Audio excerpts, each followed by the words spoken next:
time. The beef down low, we got that 3-wide battle right in front of your leader. There they were across the screen. And Susie, he's still holding the run he's got on Miller, but if he gets caught up to these 3 cars in front of him, and Miller maybe could capitalize on something, I don't know. This isn't over yet, Jonathan. No, far from over in this one. Anything can happen, especially with this 3-wide battle for position in front of our leader. Oh, man, this has got to be a bit of a breathtaking moment for Susie. Do you just kind of ride here? You know, you've got the comfortable lead. You don't have pressure at the back. Maybe just take it easy this final time around. Well, Travis Miller tried the bottom that time to see if it would help him. It did not. And through the final set of corners, he's in the clear. Ryan Susie is going to take the Buckeye State Showdown, and he will win over Travis Miller. Cody Higbee is going to come home in 3rd place with the 97 car. Welcome back to the Speed Palace. This is Port Royal Speedway. On behalf of DirtNerdData, we're here for our 2nd trip of the season. Running the top side is going to be the way around, so you got to bang the boards like Anthony Macri if you want to be fast here tonight. This is a big block dominant track. Probably not going to see anybody running a small block, except maybe the few that really have to get those numbers in before the end of the season. Any of them who do might try to do this and go down to the bottom side, where there's going to be plenty of grip all the way through the night. It's just not going to have the momentum of running the top side. So while it is an option to maybe run a slider line from the bottom to the top, probably won't see anybody going for that extra real estate down low. That's your track tour around Port Royal Speedway for the 2nd time this season.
The beef down low, we got that 3-wide battle right in front of your leader. There they were across the screen, and Susie, he's still holding the run he's got on Miller, but if he gets caught up to these 3 cars in front of him, and Miller maybe could capitalize on something, I don't know. This isn't over yet, Jonathan. No, far from over in this one. Anything can happen, especially with this 3-wide battle for position in front of our leader. Oh man, this has got to be a bit of a breathtaking moment for Susie. Do you just kind of ride here? You know, you've got the comfortable lead. You don't have pressure at the back. Maybe just take it easy this final time around. Well, Travis Miller tried the bottom that time to see if it would help him. It did not. And through the final set of corners, he's in the clear. Ryan Susie is going to take the Buckeye State Showdown, and he will win over Travis Miller. Cody Higbee is going to come home in 3rd place with the 97 car. And welcome back to the Speed Palace. This is Port Royal Speedway. On behalf of DirtNerdData, we're here for our 2nd trip of the season. Running the top side is going to be the way around, so you got to bang the boards like Anthony Macri if you want to be fast here tonight. This is a big block dominant track. Probably not going to see anybody running a small block, except maybe the few that really have to get those numbers in before the end of the season. Any of them who do might try to do this and go down to the bottom side, where there's going to be plenty of grip all the way through the night. It's just not going to have the momentum of running the top side. So while it is an option to maybe run a slider line from the bottom to the top, probably won't see anybody going for that extra real estate down low. That's your track tour around Port Royal Speedway for the 2nd time this season.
We return to central Pennsylvania, and it means that we're back at a super speedway of dirt racing at Juniata County Fairgrounds, and we've got 75 laps around one of the highest quality dirt tracks you're going to find.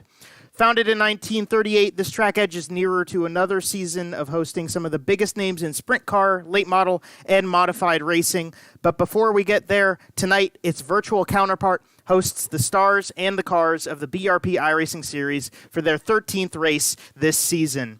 Welcome to the virtual Port Royal Speedway. I'm Joe Donahue on behalf of Jonathan Howe. Alongside of me, we are very excited to bring you the DirtNerdData virtual Riot.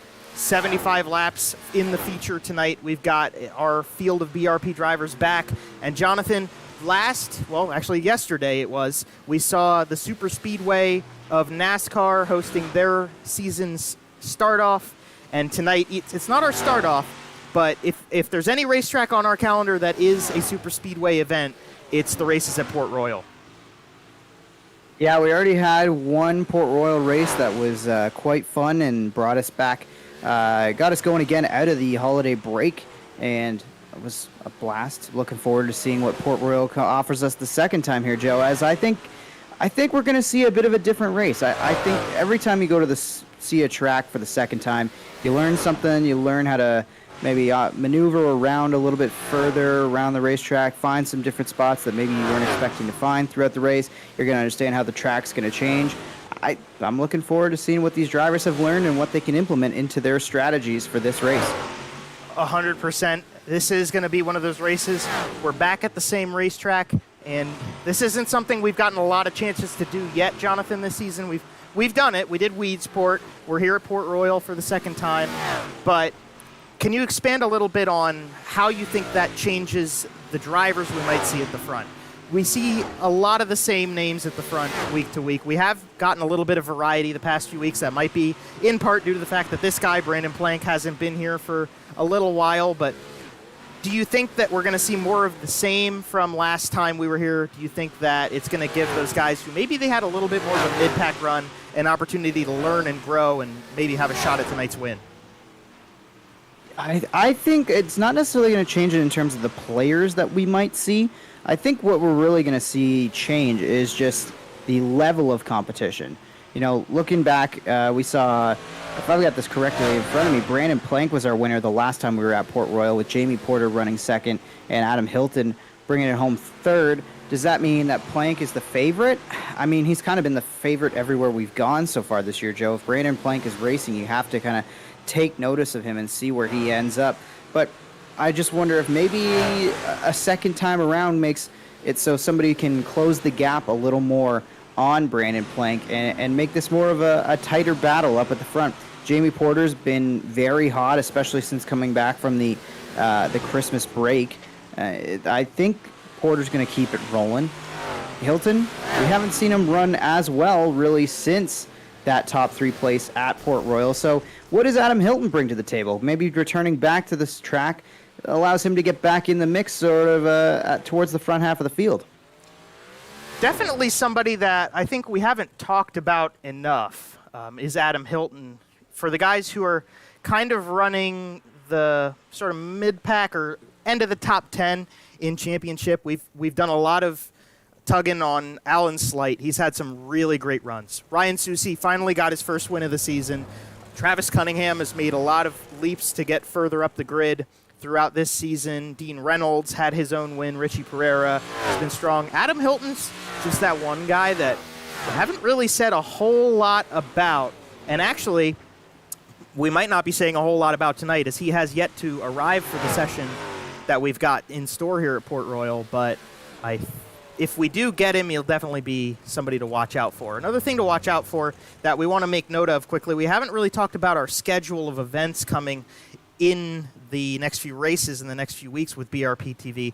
We're getting pretty far down the list, Jonathan. There's really not that much time left for these guys to get in their last races with the small blocks and mount a charge to fight for a top 10 or maybe get into the money-paying slots of the top 5 at the end of the championship. I mean, we're at Port Royal. We go to Charlotte. Then we go to Lernerville, and then you're really into the end of it with Volusia, Fairbury, Knoxville, Eldora, and those being 4 of the last 5 taking you to the championship night in Charlotte. One more for 100 laps there.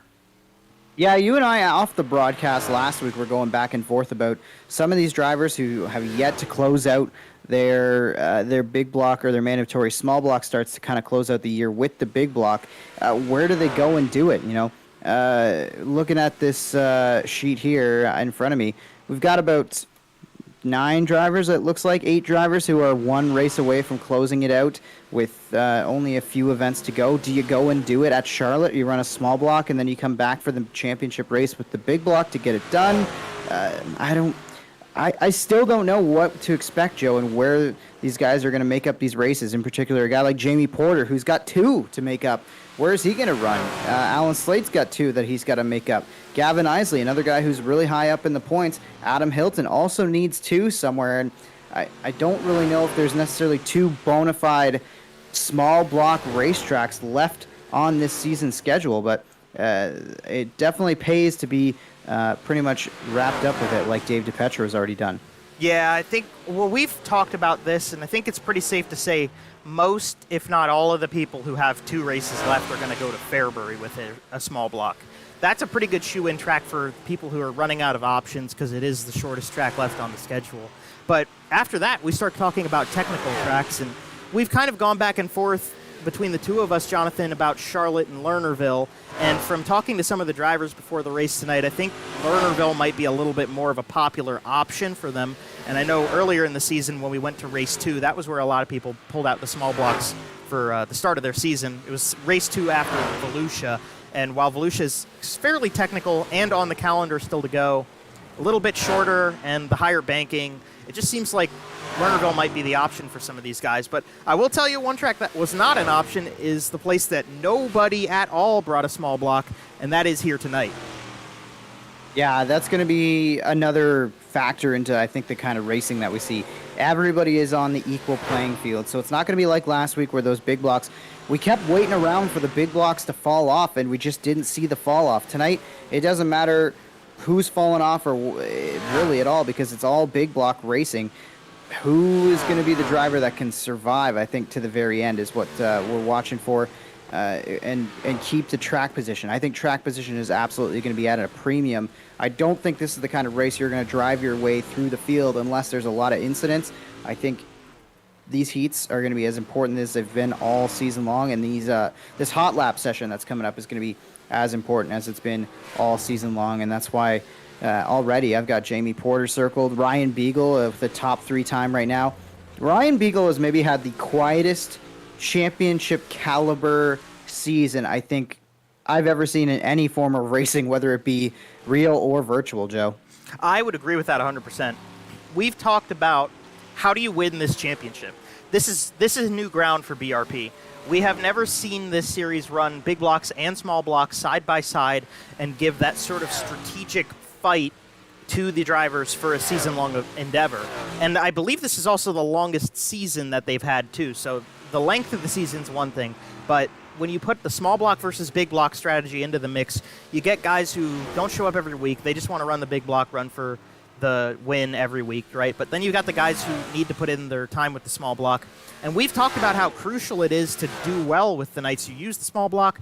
Ryan Beagle's been the guy who has capitalized the most on it. I think it's safe to say he's the one to have done so, except, Cody Higbee did get a podium with a small block last week, but Beagle is always in the top 4, top 5 area, even with a small block. That's how you win the championship. And even when you're having those nights where you're not the fastest necessarily, you're still up there fighting for good points. That's what Ryan Beagle has been doing. That's what he needs to do. There's really nobody else who has been able to do that so far this season. We won't have to worry about it tonight, though. As we roll over into qualifying, the drivers are going to get their 2 laps and about 3 minutes for the session to do so. And why don't we start off with someone, if he rolls off here, who hasn't made an appearance in a little while. We'll try to get him on track. It is Zach Bardsley, and he's running a Kevin Gobrecht Zemco Racing number 11 throwback. This was a car he was set to race back at Williams Grove for us. He was not here. Unfortunately, he had his own real-world responsibilities, but in silver with some pink and light blue trim, doesn't look too bad. There's Bardsley starting off his first lap, Jonathan. Yeah, winding up on the top side. I'm very interested to see where these guys run, especially for their hot laps. If they're going to push it around the outside, or can anybody make the inside or maybe even a middle groove, or can find maybe a shorter way around this particular racetrack, as we've got these big, long straightaways that end into it feels like this corner is probably tighter than it might look with how much space there is, but it really does feel like kind of a paperclip, this racetrack, in some ways. Definitely it does. And the hard part about this racetrack, on top of it feeling that way, Jonathan, is that you don't really have a lot of room to breathe. We're gonna be up at the top of the racetrack 99% of the way through this event tonight. You can see in qualifying even, we're all the way up top. Gavin Isley, the birthday boy, well, he's a little bit lower, but once we're really working in the track with our 75-lap feature, you're going to see them bouncing off the wall every lap. So Jeff Sharp's currently quickest. That's something new to see. I don't think Sharp's ever been fastest in qualifying with the series. The birthday boy, Gavin Isley, shuts her down coming right to the line. He is going to be qualified 9th for the moment. Not really what we're used to seeing out of the 18 car. No, not exactly, but we'll see. There's points to be made up for all these drivers who are chasing Gavin Isley, and if he's going to be dropping in back in a heat, there's a good chance for you to make up some ground just off of that alone. Higbee jumps to the top of the board, and suddenly I'm starting to have a lot of faith in this 97 really taking the fight to the rest of this field. I think 97, Cody Higbee, is really emerging as maybe one of the better championship threats. And here's another guy. We just mentioned that Ryan Beagle is having one of the quieter runs, not up at the top of the board, though, like he was in practice. Same for Jamie Porter, a little bit further down. Josh Mbowski to the top of the board, Joe. Tyler Joshambowski, this would be his 3rd time going quick time this season. He's good with the track younger, and usually pretty good when it slicks off, too. He's had some poor luck come his way that he hasn't really had the performances and the end results to represent how well he's actually been doing this season.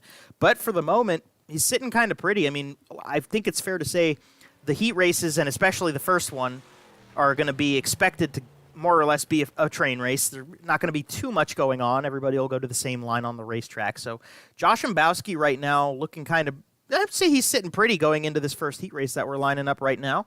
And Jonathan, we have our starting grid ready to go. We can bring him to him.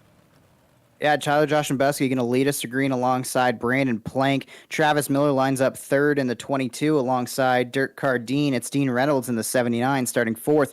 Jamie Porter, the pistol, will line up 5th in the 45. Ryan Beagle lines up in 6th in the 84. Gavin Isley in the 18 will line up 7th. Then it's Ryan Susie, Dean Meitzler, and Liam Daniels rounding out the field. And I had the pleasure of spending some time with Liam Daniels, Jamie Porter, Travis Miller, and the Beef yesterday watching the Daytona 500, and had a blast hanging out with those guys. And I'm very excited to see what they have in store for us in this heat. A lot of heavy hitters in this one, Joe. Yeah, there are a lot of heavy hitters. Jamie Porter was extremely good when we came here last time.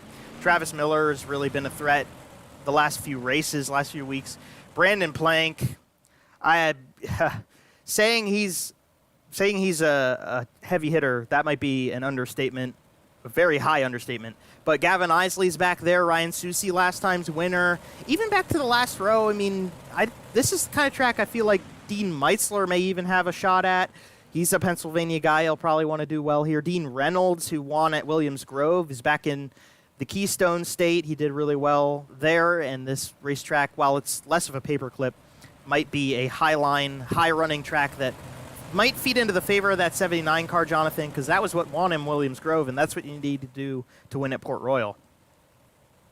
I think the biggest thing to watch, Joe, and I think what we'll get a good sense of here, at least when the track is young, like you mentioned earlier, is who can make passes. I think this is going to be a track position race. I think these heats are as important as they've ever been, and who is going to be able to drive up through the field and at least maybe take some points, or at least just improve their starting position come into this green flag. I really don't know who to watch in this field because there's just so many good drivers. I agree. This is going to be a great start to our evening here on BRPtv. The DirtNerdData virtual Riot is getting ready to go. We're ready to light the fires and kick the tires. Heat race number 1 is underway here at Port Royal. Josh Shambowski leads him into turn number 1, goes to the high side. That opens the door for Miller, who's working the low side, and he's already up to P2 on the inside of Planck. Planck noses ahead into 3 and 4.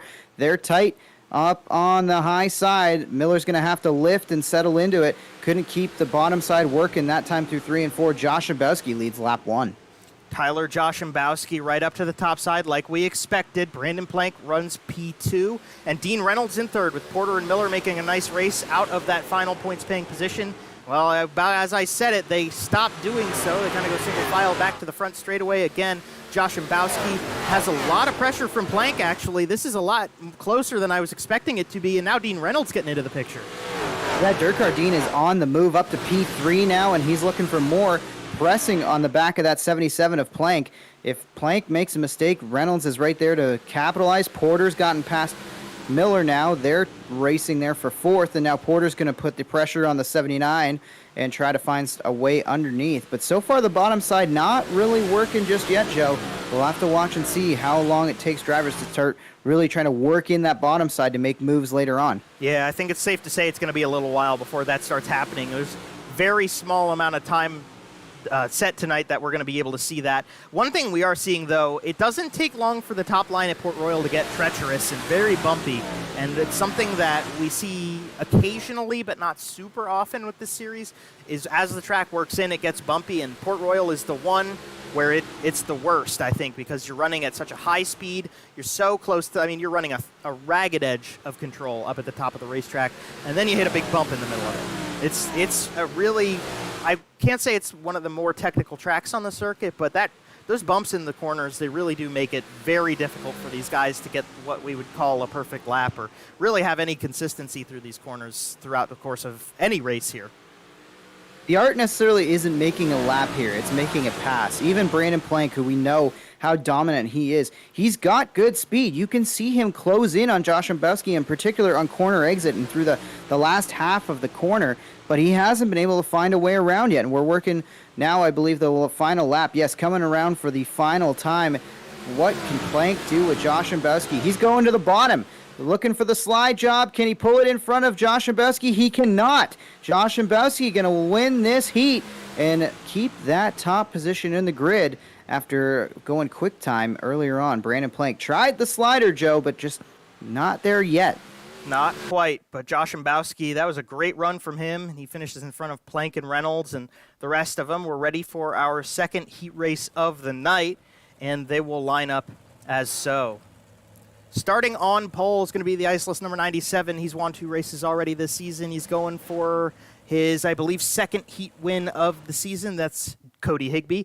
To his outside with a great qualifying run, somebody who's peeking his way into the top 10 in points in the 28 car. The MDR Designs machine is Jeff Sharp. Starting third, MDR Designs on that one as well with Beefy Sports and Bluffton University. That's Matt DeRitter out of New Jersey. And to his outside, oh, look, hey, I didn't even realize. Look at that. We got the co-owners and co-hosts of the series right beside each other. The Beef starts to his outside in the 88. That's Corby Daniels. Starting in 5th on the inside of row 3, you've got Alan Slight in the Slight Electrical number 2. To his outside, the Zemco number 11, Zach Bardsley. Starting off on the inside of row number 8 is David DePetro, in the 68 machine. To his outside is going to be that 90 car, somebody who will be coming to this racetrack to race in person later this year, Travis Cunningham. In the last row on this grid, Richie Pereira in the 96 and Tyler Pachalski in the 21P, and that is the lineup for the second heat race of the evening, the wonderful Port Royal Speedway.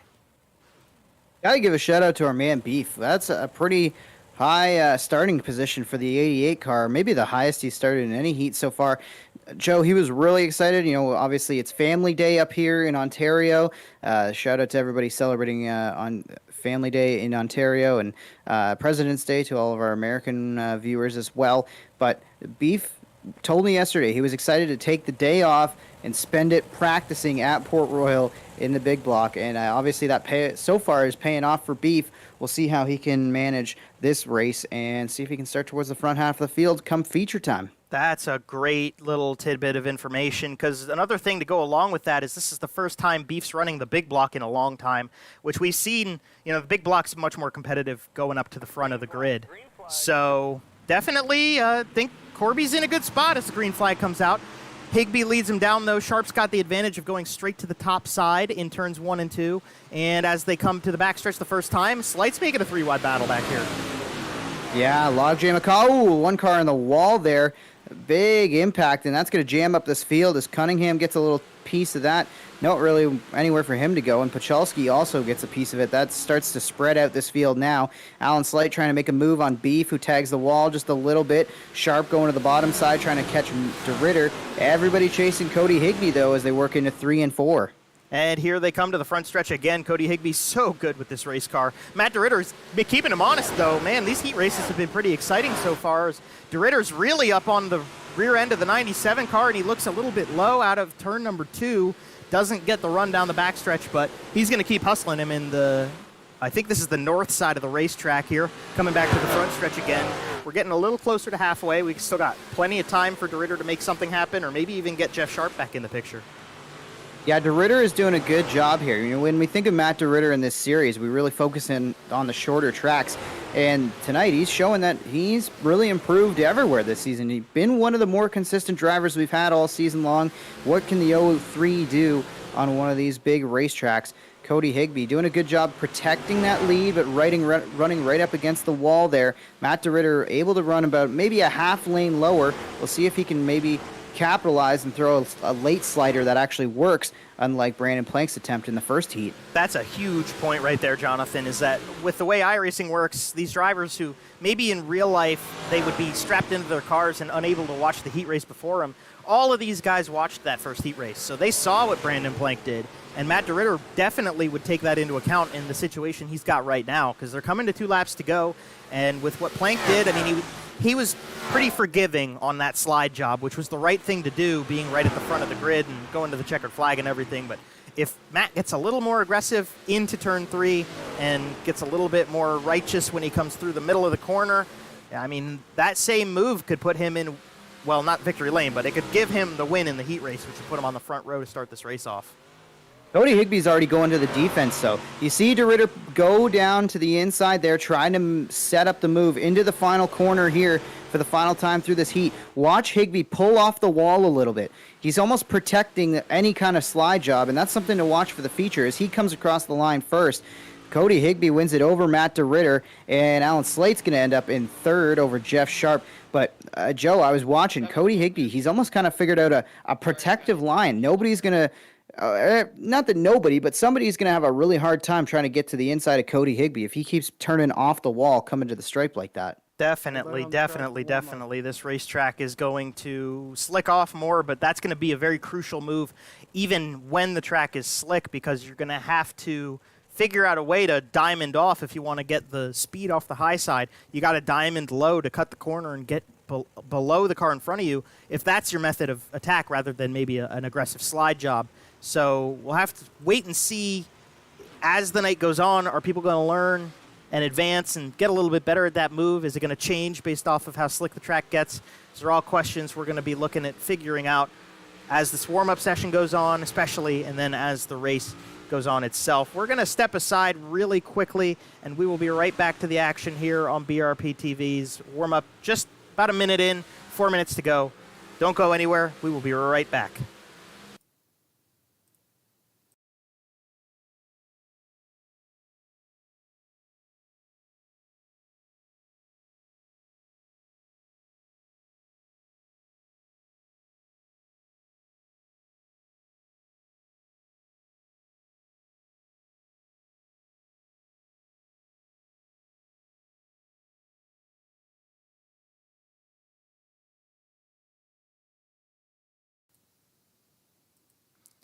And we're back. Excuse us for our slight breakaway. We had to go clean up some of these absolutely destroyed race cars on the backstretch of Port Royal Speedway here, Jonathan. This warm-up session, not really meant for wrecking the cars, more meant for figuring out your cars. Yeah, kind of surprising to see so many guys stack up like that on the backstretch. Also interesting to note that not everybody's taken their laps yet. Travis Miller hasn't hit the racetrack yet. Liam Daniels hasn't completed a lap yet, but looking at the scoreboard, Beagle and Porter back on top in terms of single lap speed. Josh Shambowski's up there as well. But in terms of guys that were running at the front of their heat races, you don't really think of Porter and Beagle. I mean, they had good runs. Beagle, I think, had a harder time moving forward than Porter did, but it's not like they either of them factored into a win or any kind of competition. So interesting to see. Maybe these guys figuring something out as this track ages a little bit. We'll see how things change. Again, I think Port Royal is probably the track that changes the most, or one of the tracks that's going to change the most so far that we've seen on the schedule. I would agree with that 100%. I think that while the line might not change as much on the screen, the track does, and Jonathan hit the nail on the head. That's going to be something we're going to need to watch, and especially for 75 laps. That's a long time around this racetrack. We haven't given ourselves a moment quick, and we need to do so to thank our partners as part of BRPtv and the BRP iRacing series. MDR Designs, obviously, Matt DeRitter has been a long-time partner of the series. Well, he's co-hosting it. He does graphic design work. You can reach out to him on Facebook to get the details on all of the great work he does. He puts a lot of race cars out on this track. Actually, we can go skip to one of them. There's one of the many cars on the track that was painted by Matt DeRitter. Jam Performance, if you know, you know. There's Creative Turnings based out of Waterford, Connecticut. They're doing wood and acrylic household items such as pens, bowls, candlesticks, charcuterie boards, and much more. Head over to Facebook to learn more. The link in the description below. The Super Dirt Car Series is back in action. And if you don't have Dirt Vision, you should go check out the website. Maybe get Dirt Vision or figure out when they're coming down to an area near you. They're the ground-pounding, earth-rattling beasts of the Northeast. And I will say that is money well spent to go to those events. Dig Race Products, since 2016, they have had a sole focus on Northeast dirt modified shocks and suspension tuning. They're out of central New York. You can head to digraceproducts.com to find more information and to shop online about anything to do with the trackside shock and setup support that a lot of the guys, such as the one we see hustling here in the 77X, Brandon Planck, is a part of that group. We are BRPtv. We're very proud to bring you the live coverage of the BRP iRacing series. We hope you enjoyed enough that you hit that subscribe button, maybe hit the bell icon so you know when we go live, and hit us up on Facebook and check out everything with the socials on our end as well. 47 Technology, providing custom decor and solutions, 3D printing for retail and personal collectibles of your wildest creations. Visit their Etsy shop to see what's available and to reach out for custom printing requests. We also want to thank Russ King Racing for being a part of this season, as well as DirtNerdData. And, of course, I didn't forget about you, Jonathan, the Southern Ontario Dirt Show, which just released, and I was listening while at work. Don't tell my boss. I was listening in on your conversation with Bob Slack, and I'm very excited for part 2 next week. Or this week, rather. Yeah, it was a blast talking with Bobby Slack. I mean, Travis's boss, so that's kind of fun, but, you know, somebody who's got a ton of memories, both of asphalt racing with Cayuga, you know, the ability to build the first offset go-kart. There's so much to the life and times of Bob Slack in this second part 2.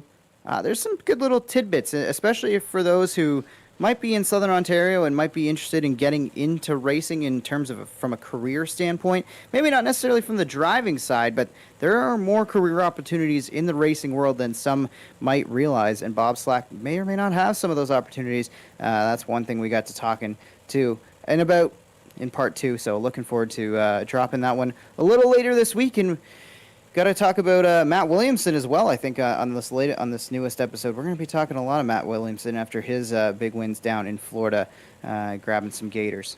Absolutely. Looking forward to that. That's a great podcast. You guys really do. Genuinely, honestly, you guys do a great job with it. It is time to bring the starting lineup to him, Jonathan. And we'll start off at the front end. We've got Tyler Joshimbowski and Cody Higbee. They're the 2 heat race winners. They rifle off from first and second. So Joshimbowski, I think this is his 3rd time starting from first this season. Brandon Planck will start in P number 3. That's a name to watch throughout the entirety of this race. Matt DeRitter to his outside. Then you've got Dean Reynolds in the 79 on the inside and Alan Slide on the outside of row number 3. In row number 4 on the inside is the 45 of Jamie Porter. He did quite well last time we came here, so watch out for the 45. And to his outside, also with a great run so far tonight, we'll look to see if he can get it a little bit further. That's Jeff Sharp. Starting 9th is the Thriller, Travis Miller, in car number 22, looking for race wins. And to his outside, running a Go-Brecht Memorial car, that's Zach Barsley in the 11. Starting on the inside of row number 6 is the number 84 of Ryan Beagle. To his outsides, the Beef, Corby Daniels. He could do pretty well tonight. He had a pretty fair start at things, and with the practice he's put in, could be a show from the 88. Gavin Isley, the birthday boy, rolls off 13th. Dave DiPetro to his outside in the 27Z on track. Dean Meitzler and Richie Pereira row up in row number 8. Then we've got Ryan Susi, Travis Cunningham, Liam Daniels, and Tyler Pachalski. We're ready to play in the clay, light the fires, and kick the tires. Port Royal Speedway here on BRPtv. It's a pleasure to have you. Jonathan Howe and Joe Donahue bringing you 75 laps. The DirtNerdData virtual riot is underway at the stand. On behalf of Tyler Joshubowski, waiting for him. He's letting me anticipate it. And finally, we get the green flag. Let's go racing tonight. Joshubowski leads him in, and it's Porter diving to the extreme inside, trying to get all he can on this initial start. And it's kind of working for him as he's shooting up just a couple spots. Brandon Planck to the lead. Maybe. Can he try the slide job early? No, it will not stick. Joshubowski is going to be able to run at least side by side, but Planck actually noses ahead, gets a great run off the bottom side. He leads lap 1. He does, and he will jump to the top side and put a little bit of pressure to the front end of the 88T. So the 77X takes over, and he dives nicely into turn number 3 to put a couple car lengths in between him. Everybody trying to rifle up to the top side. The only guy not quite up there yet is the 45 of Jamie Porter, and he is definitely going to be looking for a gap because the top side is very good right now. Well, maybe get it there. Cody Higbee gets a little squirrely in turn 1 and 2. Yeah, Higbee is going to be a sitting duck here. It looks like Porter's going to be able to slide up in front. Oh, it's too much. Porter is over, or at least on his side. He had a hard hit on the outside wall, and now there's more cars going around. This should bring out a yellow flag as Jamie Porter was going for the slide job and just overcooked it. Looked like a little bit in 3 and 4, and that would put us under yellow. It will, and we'll be able to pull back a replay on this one and kind of walk ourselves through it. I think it's safe to say with this one, we're going to need a minute ourselves. As we see, actually, before we jump away, there's some serious damage to the 45 car. You can see it crab walking into the pit lane, so he's going to take that to the aid of his crew, and he'll obviously tag the tail, but at least he'll get an opportunity to fix that car up a little bit. Let's check the replay and see what happened leading into this bit of awry stuff. It's a good word to use. He's on the inside of Higbee, who got it a little wrong in turns 1 and 2, and he's got DeRitter right behind him. Jonathan just overcooks it. Yeah, it looks like he's going for the slider and then just, runs at a racetrack. Higbee kind of runs into the back of them. That's kind of going to jack him up, and he'll get into the wall a little bit. Then you see, looks like Miller and Sharp get together, and then Dirkard Dean in the 79 gets together with Alan Slate. That puts the 79 in the wall. Not sure how much damage Dean Reynolds has now, but what started as a really good start to this race for Jamie Porter has turned into a nightmare very quickly after making that mistake. And it's funny because a mistake is what presented that opportunity, as I think Cody Higbee maybe tagged the wall just enough to slow his momentum, and that's what opened the hole for Porter to be able to slide into, but he just overcooks it and bounces himself into the air and up almost over.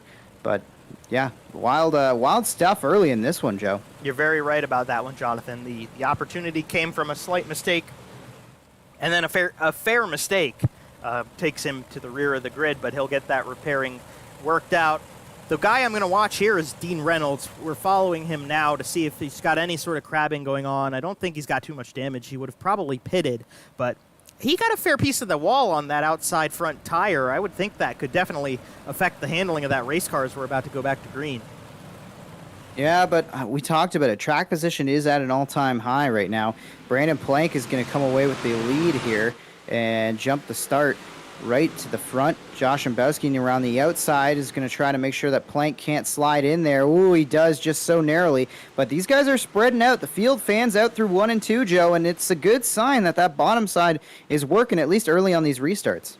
Yeah, you can see that the top is slicking off a lot. Wow, that was a hip check and a half from the 11 car. We got a yellow. Let's see what we got back here. It's either... Oh, man. I think this is on Beef. Oh, what a tough break. Yep, this is Beef. Let's see if we can see what happens here. Is Tyler Pachalski bounces it off the fence, and that was after coming together with Beef, and then Beef spins it into the inside barrier. So it looks like Beef actually got the worst of it. And we'll see.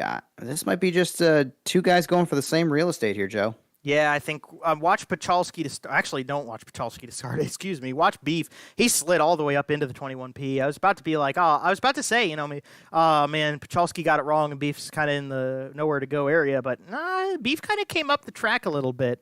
Not that he did that on purpose or anything, but just kind of ran out of real estate there. Yeah, it's one of those things where, if you have a spotter, you're probably not going to make that move. But with these guys not having spotters necessarily, it's kind of hard to clear yourself like that. And Beef went for the clear, and he was not clear. Yes, that's unfortunately what brings Corby back into the grasp of his brother in the 71 car right in front of him.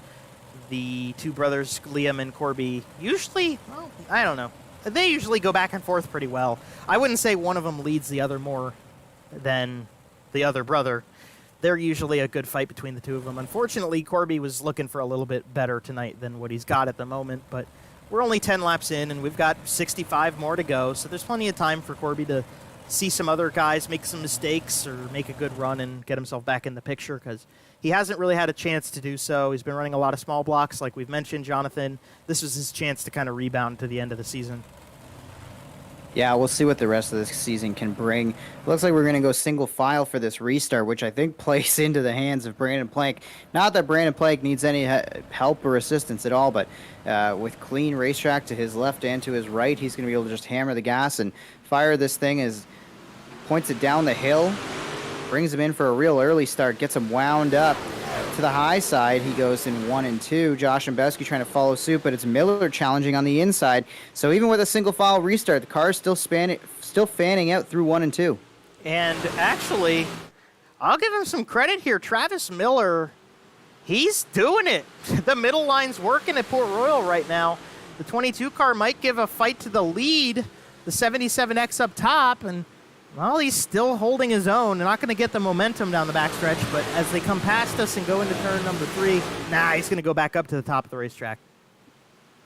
So far, so good for Travis Miller, who's been able to work his way forward through the field using a bit of a lower lane. And now you see Matt DeRitter going to the low side. Josh Mbowski right up against the wall there, and Cody Higby rides in 5th.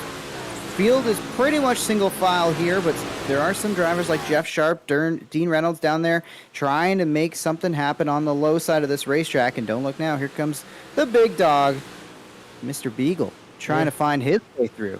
Beagle running in 8th place right now. I would definitely say he's got pressure from behind. Alan Slight and Zach Bardsley there. Ryan Susie in the mix. They're right with Dean Reynolds, but Slight, big slide job. He doesn't go the whole way up the racetrack. He doesn't have room to complete it. But putting his nose there, making sure Ryan Beagle knows, hey, this number 2 car, it's pretty fast tonight.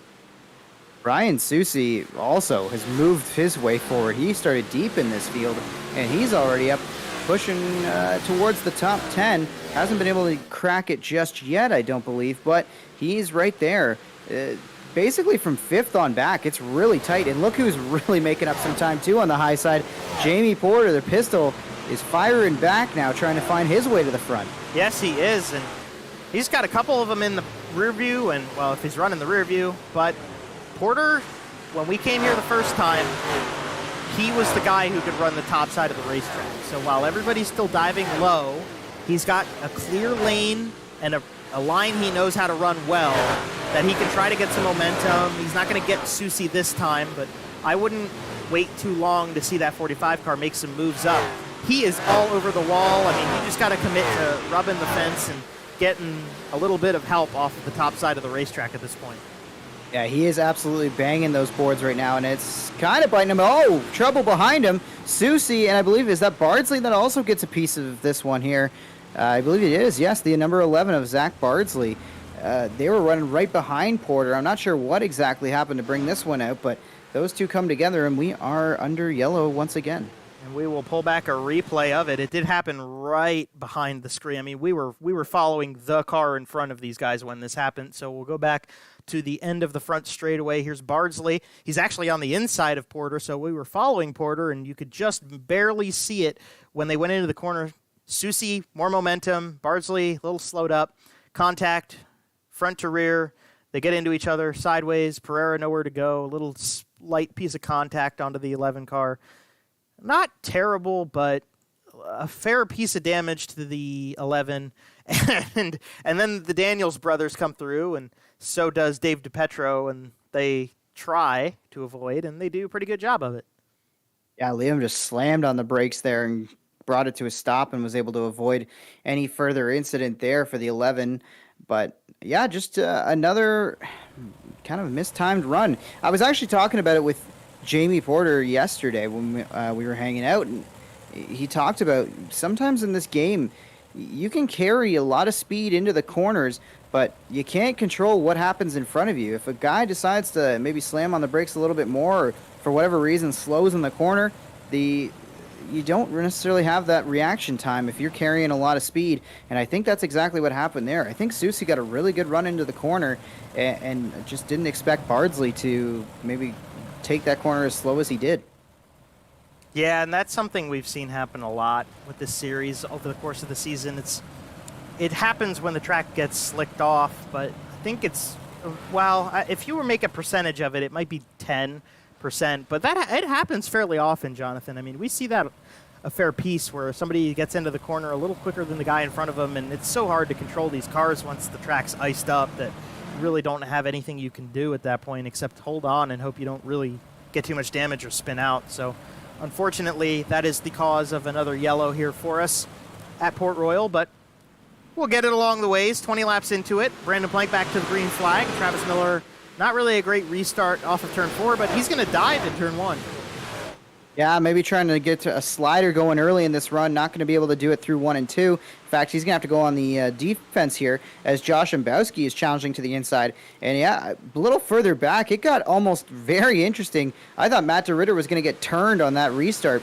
Instead, he's now bouncing off the Beagle on the low side. And don't look now, but Jamie Porter rallying around the outside, trying to drive back through this field after that early mistake in this one cost him all his track position. It's only taken him just over 20 laps or so to get almost back to where he was running. He crashed, I think, running P3 early in this one, and now he's having a tight battle there with Matt DeRitter. Good action from about 4th on back. Yeah, that was very tight down the front straightaway. DeRitter did not give Porter a lot of room, but he gave him just enough in turn 3 a few laps ago to get to the high side and around the 0-3. Jamie is back on the prowl. He's back behind Dean Reynolds now. He's going to put up a fight for 4th place, or maybe he'll just ride in tow for a second because Porter's pretty married to the top line, and so are the rest of the guys up in the top 5. This might be a freight train for a little while, or never mind. Porter's going to go for a slider. It's not going to work, but he tried, and that's what's important. Yeah, I think everybody's going to try to fight for the top side here. And Jamie is very obviously the fastest car, it seems like, in the field around the outside. Brandon Planck is really fast, but he's got clean racetrack in front of him. The moves that we've seen Porter do is he's actually dropped a spot to DeRitter because of that shoot to the inside. But if this track, maybe, just maybe, somebody has to start exploring in front of Porter, he might be able to use the high side and get back by DeRitter. But I think Porter might be the one who's going to have to move around, which is a real shame because that car is just, he's so hooked up on the outside, Joe. I can't believe how much speed he's able to carry. I think he's had to lift more than a few times because he's just trying to stay off the back bumpers of DeRitter and Reynolds in front of him, especially through 1 and 2. You see how fast he can close there? It's crazy. Oh, yeah. The commitment is huge on that 45 car, and he's definitely the fastest of them. He's going to dive to the low side again through 3 and 4 just because he doesn't have any other options, really. It's either ride in tow or try something different.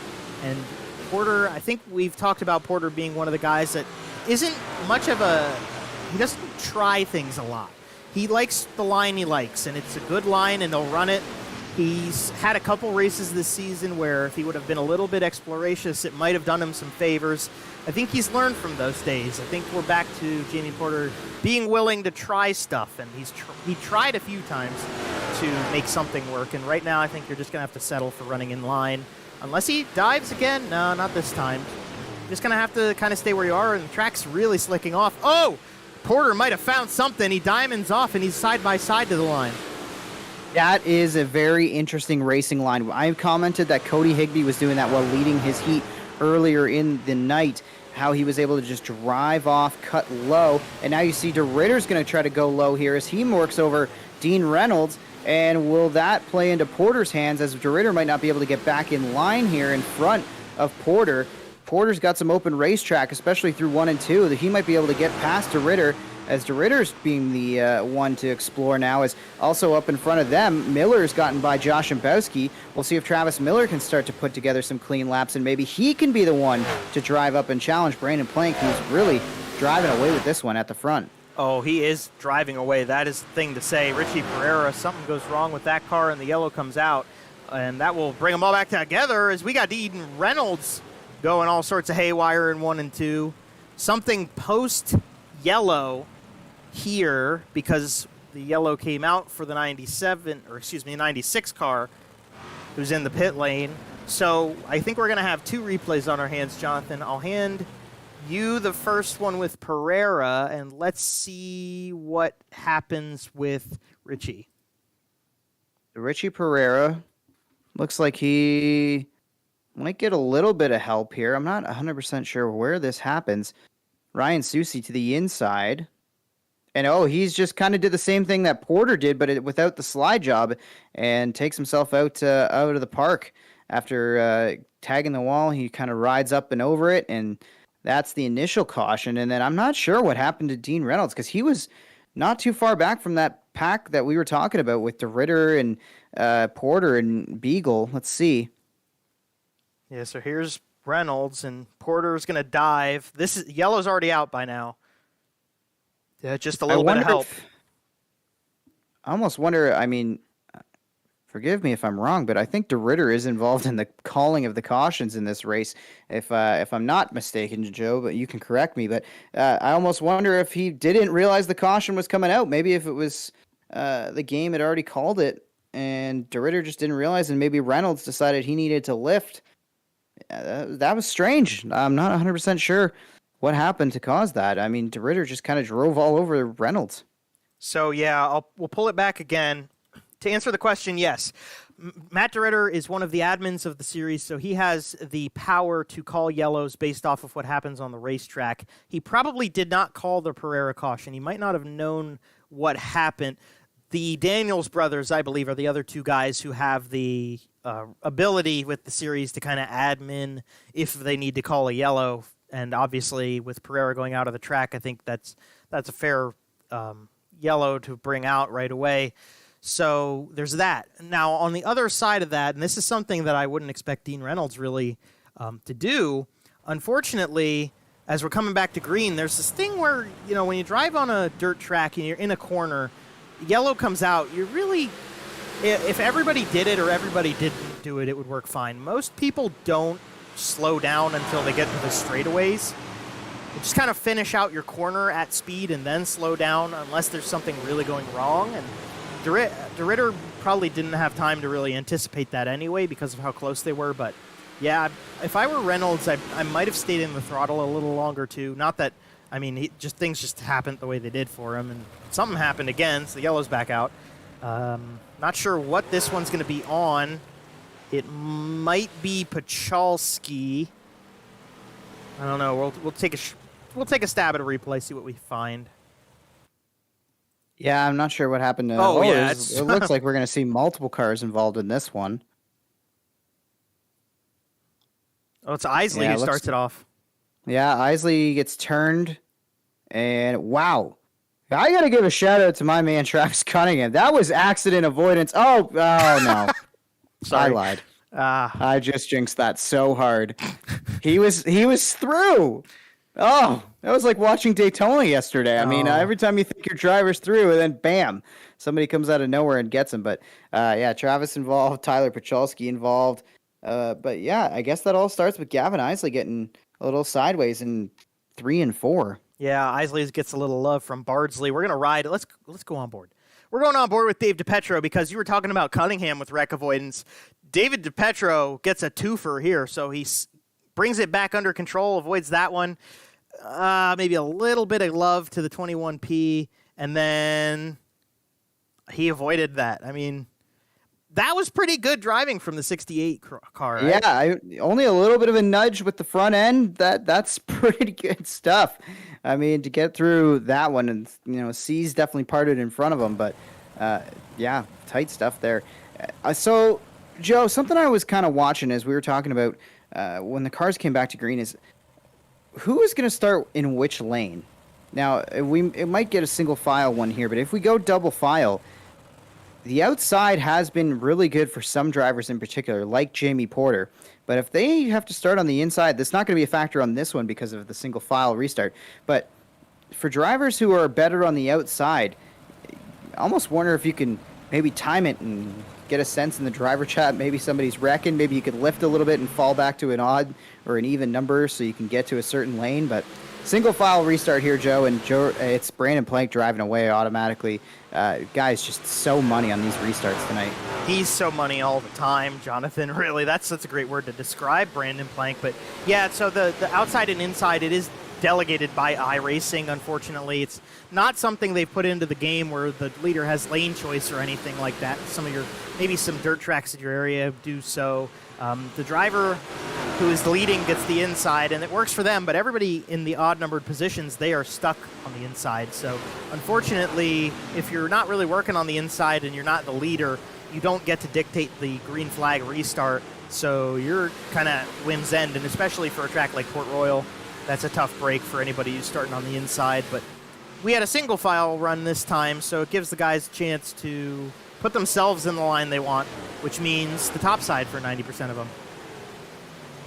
Yeah, wow, look at the move from Porter. He's trying to get maybe one, even two cars through 3 and 4. It's going to get past the 97. And then Josh Szambowski gets in the way and starts kind of impeding his progress.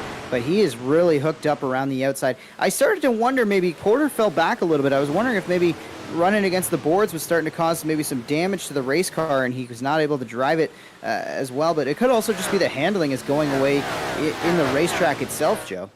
Well, I think it's fair to say that that's been happening for a while, definitely, Jonathan, and it's not going to get any better. So the guys got to kind of work with it and figure out what they can do.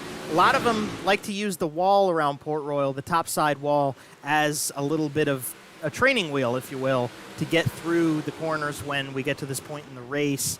Josh Szambowski gets plenty of it into turn 1. Jamie Porter getting a fat bunch of it in the middle of the corners. Nobody used it off the exit. Well, a little bit of contact there, I think, with the 88T and 45. But if you can bounce off the wall just right, and I mean, we see this with sprint cars in the real world, too. Just hit it perfectly. Don't damage the race car, but a little bit of love and keeping the front wheels out of the wall, which is what Travis Miller just did on screen. That gives you opportunities like what Porter's got now, where he's fighting to put himself back into second. Yeah, Porter going to go to the inside here, try to kind of diamond off the corner and see if he can make the pass on Miller. Because I think if anybody's going to get to Brandon Planck, it's going to be Porter. He tries to slip up in front of Miller. They get together. Real close racing between two guys who are real good friends off the racetrack, representing Beef Esports as well. And Porter gets by and is through to second, and now the race is on, Joe. What can Porter do to close this advantage to Brandon Planck? Well, he's closing the advantage. It is getting close. He's really good up top. Brandon Planck kind of trying a little bit of something different, running to the middle of the racetrack right now. Porter can just sling the top side, and Slingshot is engaged for the 45 as they go back down the front straightaway. Only about at 25 laps to go, so there's plenty of time to learn and maybe make some moves. Jamie Porter's not going to be waiting around too long. He's gotten himself within 2 car lengths, and it's going to be shorter than that when they get back to the stripe. This is an unbelievable run, Joe.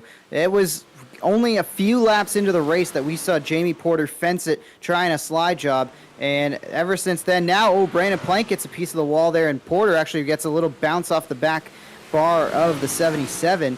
And that actually creates a little bit of separation. But Planck is searching for everything he can because he is a bit of a sitting duck right now, whereas Jamie Porter is just dialed in. Jamie Porter is right there and off of the corner. Man, the momentum, it just doesn't quite equate for the 45 to get off the turns. Maybe this time it will. Planck goes in deep and comes out wide. Porter does the opposite, and we've got a new race leader at the line. Jamie Porter, can he slide himself back up top and get in front of the 77X? Yes. Will the over-under come from that car? No. Jamie Porter, he's not out of the clear quite yet, but he does have the race lead back. Porter Under fire still from Planck. Planck is there if Porter makes a mistake. Now, if you're Porter, what can you do to drive maybe a little bit more conservatively? You've got clean racetrack in front of you. You got Brandon Planck maybe about a half car length back to a car length back now, maybe even a little bit further. Do you back it down just enough to save your race car, not make a mistake, and keep this lead, or do you just try to keep blistering these lap times, Joe? I think right now, well, with the way that Porter's been running, I almost feel like he'd want to blister him in a little bit, try to work the track in a little harder, because the track has come to Porter, and he has gotten I should say he hasn't slowed down at all compared to the drivers that he's around, as Planck's now going to get an opportunity to run a slider. That's a pretty deep full throw, but the 45 will go back and cross over underneath down the back straightaway and back into the lead in turn 3. He will slider to the 77X and maybe another crossover. Fight to the line. Planck's going to have it back at the line. Oh, wow, Joe. We are in for one fantastic finish as we're within 20 laps to go in this one, and we've got two of the best in the series trading blows, and now we got a caution. And this one, yellow flag is out. This one is Matt DeRitter. And that car looks really hurt right now. This might be the first time Matt's actually pulled like a yellow on his own here. Not that this is on his own. It's definitely, we'll check the replay out. I don't think Matt's going to just have this one all to himself. Very unlikely, but as they come to the back straightaway here, he's running right behind Higbee and Beagle. This was he was sitting in P7 when this happened. Goes into 3 and 4 here. Oh, no. And, he just catches the fence. That tricky kind of middle of 3 and 4 that we have seen. Doesn't quite go out of the ballpark like we saw Richie Pereira do, but he comes all the way around, and that puts us under yellow, and that's a tough break for DeRitter, who loses a ton of track position after he was having a pretty solid night in the big block on a bigger track, which is not necessarily his style. It's not the track that we've come to know Matt DeRitter for being a strong contender at, but he was having a great run tonight, and hopefully he can maybe, I don't know if he'll be able to make a charge like Jamie Porter did in these final 20 laps, but hopefully he can get that thing fixed up and maybe come back towards the front. Yeah, so I believe the drivers have one fast repair per night, and Matt DeRitter is going to use his right now, so that was a very quick pit stop. Everything got set back to the way it was when he started the race. It's all clean, no scratches, no dents, no damage. And it'll give him an opportunity to put a couple more laps underneath him and try to mount a charge. I don't think we're going to see the same thing, admittedly, as we saw with Jamie Porter. That 45 is hooked up top. However, yes, this has been a standout night for Matt DeRitter. He hasn't had an opportunity like this at a big track I don't know if I've ever seen him have a chance like this at a big track since I've started with the series all 3-4 seasons ago. So this has been a standout night for DeRitter. This is how you get good spots in the championship too, which is something he's not maybe a guy we talk about regularly for those positions, the top 5 especially, but he's had some good runs, and if he's proving he's good on the big tracks now, could be a contender to get into the top 5 by the end of the season. Absolutely, and this is a double file restart, so we will see towards the front half of the field. Look at Miller on the high side. What does he have winding it up? Brandon Planck already to the top side to make sure to cover off Jamie Porter as they go into 1 and 2 under green. Josh and Besky throwing a slider. They're 3 wide for 4th. Good racing on this restart. Jamie Porter going to need to find a way around Brandon Planck into 3 and 4. He's right on his tail. He's going to try to maybe drive off the corner. No, he rides right in the tire tracks. For now, if Brandon Planck is Miller under fire here from the Beagle, the big dog, and Josh and Besky, the Beagle 84 machine working the low side, the 88 up high. Good racing throughout the top 5, Joe. This is a mess back here, and unfortunately, yellow's going to come out, and I think it's going to be on the hands of Zach Bardsley and Liam Daniels. So the pace truck back out onto the racetrack, and unfortunately, the Zemco Headers Conco 47 technology car going to be going to the pit lane once again. We'll catch a replay. Bardsley has missed a couple weeks. He's had real-world responsibilities get in the way of competing in his favorite iRacing series, and he's finally back with us tonight. This is not what he wanted. Travis Cunningham and Dean Reynolds are right here, too, though. We'll see if they're involved at all. Look at Cunningham going underneath Liam Daniels. And then Bardsley's going to follow the tire tracks of Cunningham on the low side. Dave DePetro's up there. And looks like Bardsley's going to try to go back up the racetrack, and he's going to tag wheels there as Liam Daniels was maybe about a half lane off the top side. And those two just get hooked together, and Liam goes for a real wild ride down the front stretch. Yeah, that was Liam getting it a little squirrely. Here, we'll watch it back again. He just loses the tail too much, and he gets it back under control, but Bardsley is there, and the contact was made. Richie Pereira, this is wreck avoidance if I've ever seen it. And then, wow. Yeah, that was pretty good. Quick thinking and quick wits from the 96 car to avoid that. Yeah, tough break.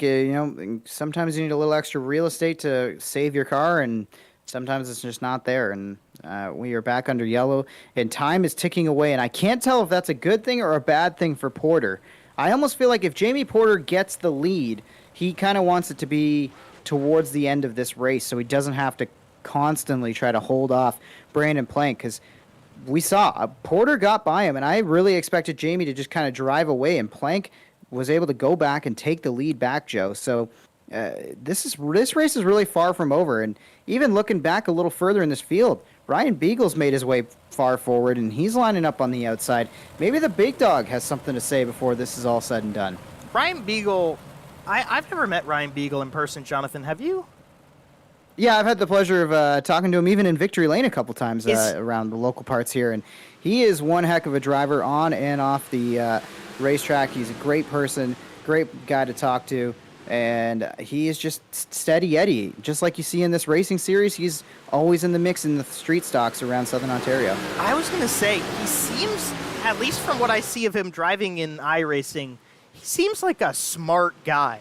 He genuinely seems like a strategic, good thought-trained, patient guy, because he's always just back there chilling, staying out of trouble. And then we get close to crunch time. We're under 10 laps to go now, and all of a sudden he's a part of the picture. Yep, absolutely. And that's kind of how he races in the real world, too. Not necessarily the fastest driver right out of the gate, sometimes turning the quickest hot laps, but you give him some time and some clean racetrack, he can make some moves and get to the front of a field. And, the street stock division around Southern Ontario is one of the best, I think, in the world. I mean, you guys got guys like Dave Bailey, Ryan Beagle. There's just so many who can wheel one of those Camaros or late model Monte Carlos around a dirt track in Southern Ontario. But we got a great battle shaping up for the lead as time is ticking away. What can Jamie Porter do with Brandon Planck? What can he do? He's going to have to figure it out. He has the advantage. Why don't we go on board quickly with Beagle and watch along with him? Porter has the advantage. We got a yellow right as we were about to see it, but Porter's going to have the advantage to watch what Planck does and see if he can learn something from it. I think Bardsley is going to be the cause of the yellow once again here, unfortunately. So this might bring us to a green-white checkered. I think we'll either have 2 or 3, and I want to say it's going to be 2 laps to go when we get the flag back again, Jonathan. So we might really be doing a Daytona 500 right here. Yeah, it's getting real dicey towards the end of this one. Bardsley, looks like DeRitter hasn't been able to really advance back through the field, and he gets a little tagged from Bardsley there, and then when he overcorrects, he turns Bardsley into the fence, and that's a hard hit for the 11 machine there, and tough break for a guy we're happy to see back in the series, but definitely not the night that he wanted to have in his return. No, definitely not. Unfortunately, Bardsley's got some other things that have kept him busy in the last few weeks. It's been, I want to say, 6 weeks. I don't think he's actually raced in 2023 with us yet, as a matter of fact. So his first time back, he's in his home state to do so, and he's been a part of a couple crashes tonight. So unfortunately, Bardsley might be taking it to the trailer this time, and that might be it for the 11. Tough break to see that from him, but Matt DeRitter, unfortunately, involved in that one as well. He could have had a very solid night. Corby Daniels called it a while ago, and unfortunately will finish last on the grid, and that will not represent the night he had because he really came out strong at the start of this one. We got the 1 to go this time. I think we're going to go double file. Yes, we are. So we will have ourselves, let's pull it back just to make sure when we come to the line, we'll have 3 laps to go. Okay, so not quite a green-white checkered there, Jonathan.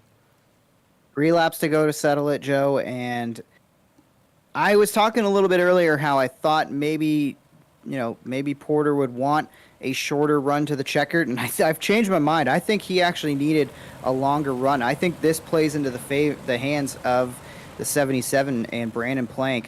We'll see. They're lined up. Can we get clean and green for 3 laps? That's another question here, Joe. As the green flag is back out and Planck scoots away with the lead, but Porter right there with him.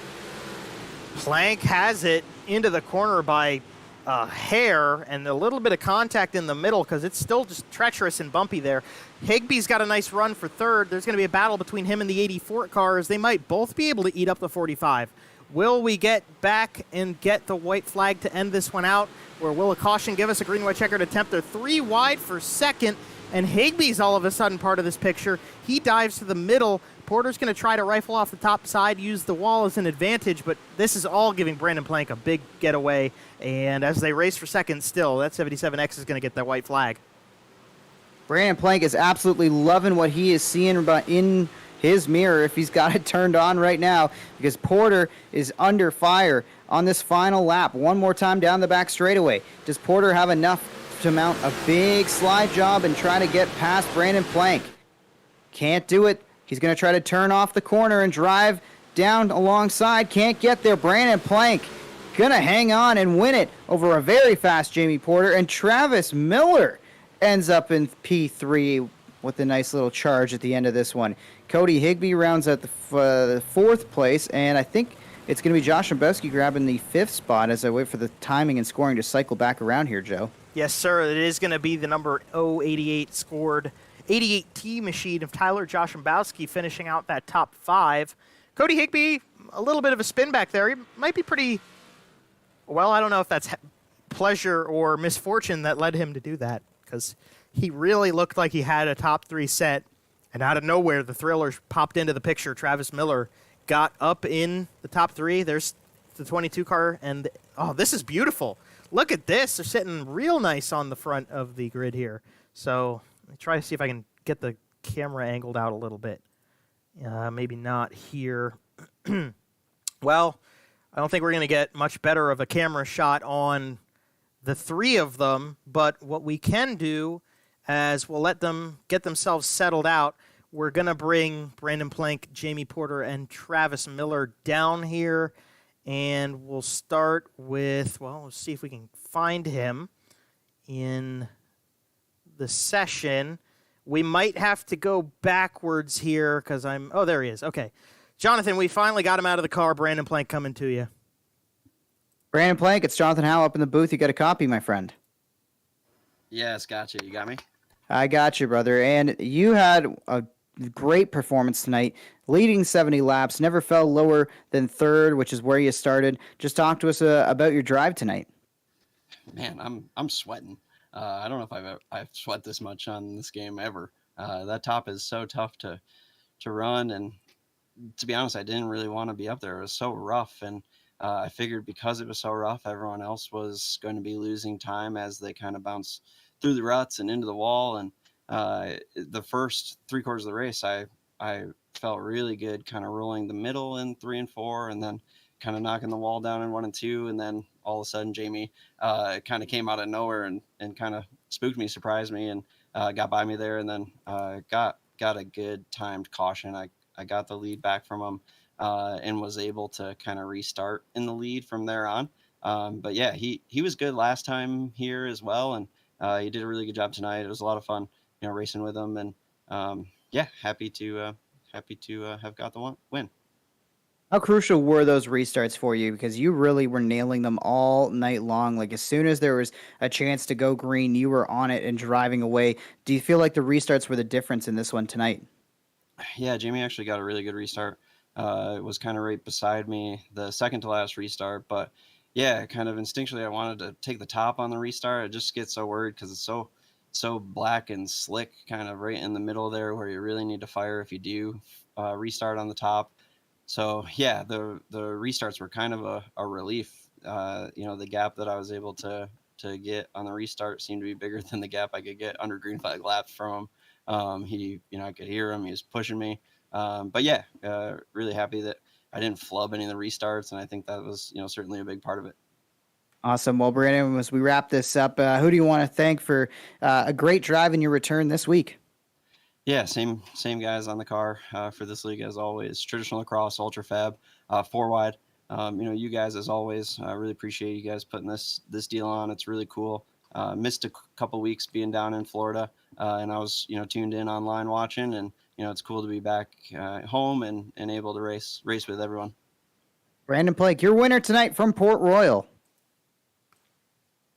And that was very class of him. It's nice to see, even with Brandon Planck being as dominant as he is when he hits the track in this series, that he's still sweating a little bit to get there.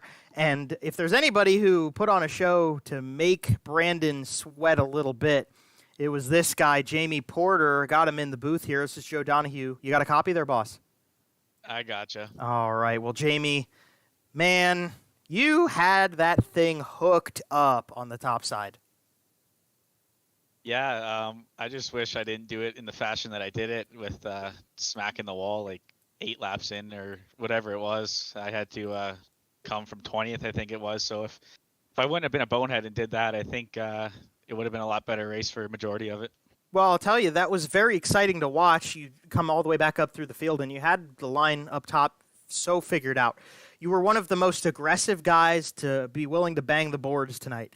And that definitely is what got you back up to the front. Just talk about the confidence and how much practice it takes you to be able to hit that line every time, know that you're going to hit the wall, it's going to give you that little doink back in line that you need, but you're not going to hit it hard enough to knock out the rear end or anything crazy. I think I just needed more practice, because a couple times there I thought I was going to go over again and just ruin my race completely instead of being able to get the quick repair going. But it's just confidence of knowing where your hit points are, because I knew if I hit the bumper on the outside I'd be okay, but if I caught the right rear I would have been screwed. And how does this confidence and the ability to run this track, this race moving forward? We've got Charlotte, we've got Lernerville, we've got Volusia. They're all tracks that you can kind of bang boards a little bit with at certain points. Maybe not as much Volusia per se, but Lernerville usually has a pretty big cushion up there. So what kind of a momentum boost does this give you moving into those races, or does it at all give you anything moving towards Charlotte and so on as we get closer to the end of the season?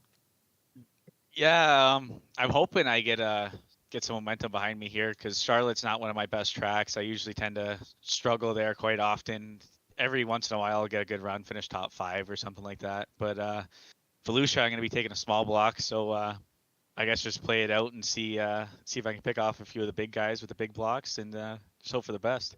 Definitely hoping for the best for you, too. Jamie, you have really mounted a great charge in the championship. We'll be watching to see if you can keep that moving forward, especially with Charlotte next week and moving on from there. Who do you have to thank and shout out? It was a hell of a performance. Second place might not feel as good as first, but you ought to be very proud of what you've done tonight. Who do you have to shout out for it? Yeah, no, I couldn't do it without all the support behind me with Evergreen Thrift Store, St. Catharines Marina, Garden City Auto Detail, Beef Esports for sure. You guys for putting this on every Monday, and Beef and Matt for doing all the hard work behind the scenes, and we just get to come out and have the fun part. That's very true. They do put a lot of work into this. But, hey, you made it look good tonight, man. That was a really great race to watch and fun. So I hope you enjoyed it as much behind the wheel as we did behind the screen. Congratulations on your run tonight. Thank you. Oh, there you have Jamie Porter. Very well done tonight. Very proud of him. That was really a good show for everybody watching along. And this guy, well, he put on a good show at the very end there. I think, Jonathan, you're going to have a pleasure talking to him. I always do. This is Travis Miller. Travis Miller, it's Jonathan Howe in the booth. You got a copy, my friend? I gotcha. All right. Well, you drove up from your 9th position on the grid up to as high as 2nd. You settled for 3rd, and what was a pretty solid day for you in the 22. Just talk to us about your drive. Yeah, it wasn't bad at all. I'm starting not so deep, but starting 9th there was kind of hoping that we could just kind of salvage salvage a top 10, but luckily for us, we were able to get up there with a couple early cautions. We were able to roll the middle and pass a couple cars, and then we could just roll the top. So it wasn't bad at all. And Travis, you were one of the guys who it seemed like you could really move around the racetrack to make passes and make speed when you needed to. Just talk to us about how tricky it was to be able to run multiple lanes tonight, as it really was a topside dominant racetrack. Yeah, it definitely was tough. I mean, the first 15 laps, you could really use the middle on like an early restart because there was no momentum built on the top, and a couple guys hadn't realized it yet. Unfortunately, after that, everybody realized it, and the middle got pretty slick pretty fast. But we were able to capitalize on it early and get us in prime position there. And unfortunately, Brandon was just so dominant early in the race that I had absolutely nothing for him. And then Porter got around us, and couple sliders were thrown, and when you have to lift for those, it just kills your momentum. So to be able to grab a couple more spots there on that late race restart was real nice.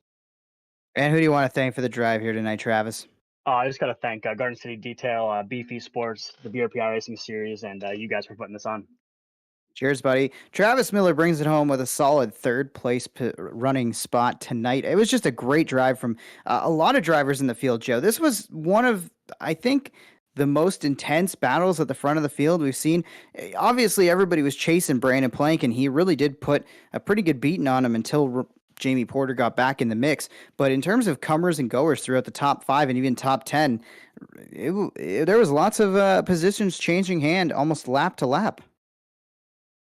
Yeah, and I think that the biggest thing about that, I mean, we saw it all the way through the race, but the one thing that really sticks out to me at the end of this one is that at the very end of things, it was still Travis Miller and Cody Higbee, Ryan Beagle. They all got back up there. Jamie Porter was up there all race long, but we saw plenty of ebb and flow. We've seen a lot of that these last few races. Alan Slight, Jeff Sharp, Tyler Pachalski got himself his first top 10 of the season tonight, and Tyler Joshimbowski got his second top 5 of the season here. But the guys who have consistently been conversation starters with our championship run, they're the guys who got that ebb and flow to work into their favor at the end of the 75 laps. And that might be a fairly telling story of why they are the guys we talk about on a weekly basis for that championship run. The official or unofficial results rather come in now, and we can bring them to you. Brandon Planck, the winner, as we saw, he led 70 of the 75 laps.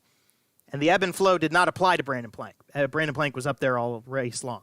Jamie Porter had his fair share of poor luck, and he worked and had the grit to get back up into second. So great run from the 45 car, put BC Sports back up there. Also running well with those guys is Travis Miller, who eked it out at the end. Wasn't somebody who really was fighting for a top 3 up until the very end of this one.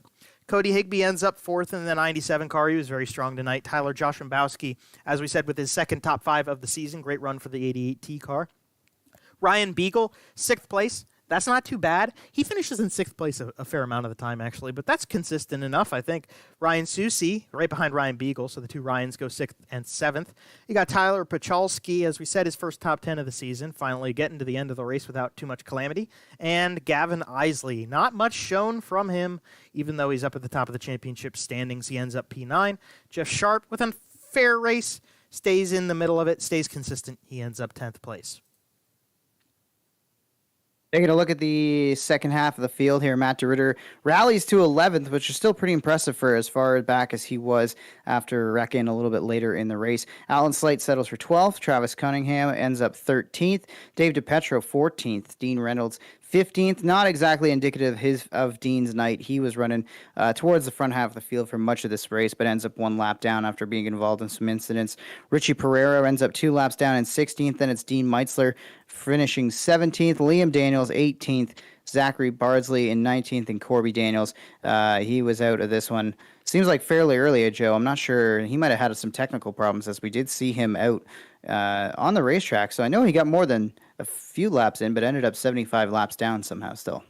Yeah, he was out of there a while ago, so unfortunate for him because he really was somebody that we were watching to see if he was going to get a little bit further up there. And well, there's the guy, Brandon Planck. He put on a hell of a show tonight, and for the guys who tried to have a good run and ended up a little bit further back, this was not one of them. Brandon Planck just doing what he does best, and after 2 weeks off, picks up right where he left off. He gets the win and I believe he does have the fastest lap of the race. He has the most laps led, so he comes out of here with a fair amount of points, even though, Jonathan, it's arguable. I don't think he's going to be going for the championship points because he has missed a couple races. I think he's got one more race on the calendar he's going to miss, and he's running out of time to get all the small block races in. Yeah, not really sure what Brandon's going to do, but either way, he's here to put on a show and try to hunt for those checkered flags, and you got to respect it. And Joe, one of the things I was looking at, we talked about it at the very beginning. This is our second trip to Port Royal on the year, and I mentioned some of the drivers that finished up towards the front half of the field. Let me just read you this top 7 here, and we'll see some commonalities. Last time we were here, Planck, Porter, Hilton was your top 3. Beagle, Miller, DeRitter rounded out the next 3, and Cody Higbee was 7th. And I think it was everybody but Hilton back up in that top 6 pretty much. Yeah. Good stat, Jonathan. That's a good point. And Hilton, the guy who wasn't here. So imagine if he Exactly. was. We could have seen all 7 back in the top end of this one. I'm not surprised, but I am surprised. We got a lot of really great drivers. This racetrack's, if you're good at Port, you're good at Port. If you're not good, you're not good at Port. So it kind of rises. It rises the cream to the top at a track like this. But very interesting stat there, Jonathan. I think that feeds into the favor points-wise for those guys too, which we'll be looking forward to talking a little bit more about after we get through tonight's final standings, line them all up, tally all the points back again, and bring them to you next time we go to Charlotte, which will be our first of 2 races at Charlotte this season. It's pretty odd to say that, Jonathan, that it's the first race of the season of 2 for Charlotte when we've only got 7 more to go. Yeah, certainly interesting to be running this late into the year at Charlotte, but definitely one that I've got circled on the calendar, because if you're strong at Charlotte, maybe it's the difference in winning a championship or not, because the way things are lining up in these points standings, and with drivers still set to miss some time, I think it's going to get even closer at the top of the point standings. Charlotte, in a couple weeks for the championship race, could be a winner-takes-all type of event, and there's going to be lots of point standings. But before we get there, we got a few more races, and Charlotte 1, we'll call it, I guess, for now. Charlotte 1 is going to be extra important to see who's got that racetrack figured out and who can really be a favorite come championship time. Definitely a good point there. Charlotte's fairly technical for what it is, so it'll rise the guys to watch for the championship hunt and give us some pointers on the 100-lap feature that finishes off our season. But we'll have to get through this week before we even get there. As we do every week, it's time to sign off and set you on your way to finish out our broadcast. Jonathan Howe and Joe Donahue here beside each other with BRPtv. We want to thank all our partners: MDR Designs, Creative Turnings, Jam Performance, Super Dirt Car Series, Dig Race Products, 47 Technology, Southern Ontario Dirt Show. They're always behind us. Thank everybody who turns out on a weekly basis here on YouTube with BRPtv. Be sure to subscribe and hit the bell icon to know when we go live. Next week, as we mentioned, is Charlotte. And then from there, we will head to Lernerville, Volusia, Fairbury, Knoxville, Eldora, and Charlotte again. So there's a lot of big tracks and a lot of momentum tracks on the schedule. Fitting that as we close it out, the on-screen action is the field getting back in line behind the pace truck, because we had plenty of it tonight. But maybe next week we'll see a little less of them, even though we do appreciate our pace truck drivers here very much with the BRP iRacing series. Thank you for tuning in. Be sure to come out with us next time. Set to be a doozy and set to be fun. As always, pleasure to have you. Be safe, and we'll see you back in 1 week's time.